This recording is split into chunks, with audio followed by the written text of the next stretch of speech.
నమస్కారం మీడియా మిత్రులందరికీ నమస్కారాలు.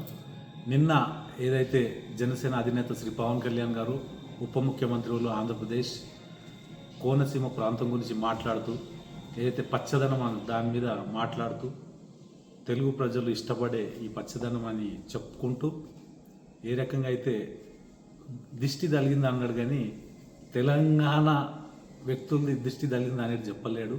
దాన్ని టీఆర్ఎస్లో ఉన్న జగదీశ్వర్ రెడ్డి గారు ఏ రకంగా అయితే దాన్ని మలుచుకొని మళ్ళీ రాజకీయాలు చేయాలని ప్రయత్నం చేస్తున్నారు. దయచేసి అందరు అర్థం చేసుకోవాలి. మీరు టీఆర్ఎస్ని బీఆర్ఎస్ చేసిర్రు. మీరు మహారాష్ట్ర ఆంధ్రప్రదేశ్లో కూడా అదేవిధంగా ఢిల్లీ పంజాబ్లో కూడా మీరు ప్రయత్నాలు చేసిర్రు.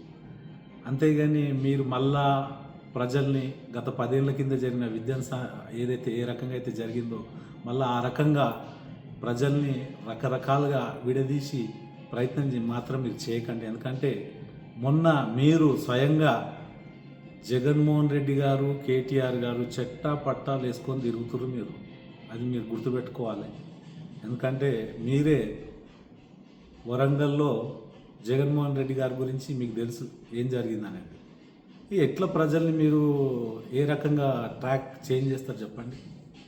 మీరు దయచేసి అర్థం చేసుకోండి.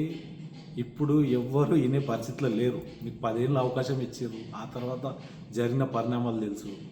కలిసిమెలిసి ఉన్నారు. ఆయన చెప్పిన విషయం ఏంది? పచ్చదనం. దీనికి ఎవరు దృష్టి తగిలిందో అన్నాడు, కానీ తెలంగాణలో దృష్టి తగిలిందని మీరు దాన్ని పెద్ద ఎత్తున ప్రచారం చేసుకుంటూ ఏదో మైలేజ్ తీసుకోవాలనుకుంటారు, కానీ ఇక్కడ నమ్మే ప్రజలు ఎవరు లేరు.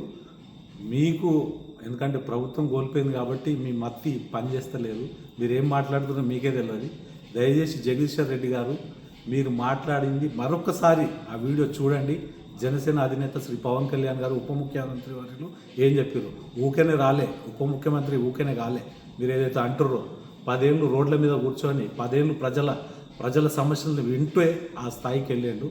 అంతేగాని 2 రాష్ట్రాలు విడగొట్టి 2 రాష్ట్రాలలో సమస్యలు సృష్టించి తర్వాత మేము ఎవరిని ఏమంటలేమని ప్రభుత్వంలో రాలేడు. ఆయన ప్రజల మనిషి, ఎప్పటికి ప్రజల మనిషిలాగానే ఉంటాడని తెలియజేస్తూ మీడియా మిత్రుడికి సెలవు తీసుకుంటాం.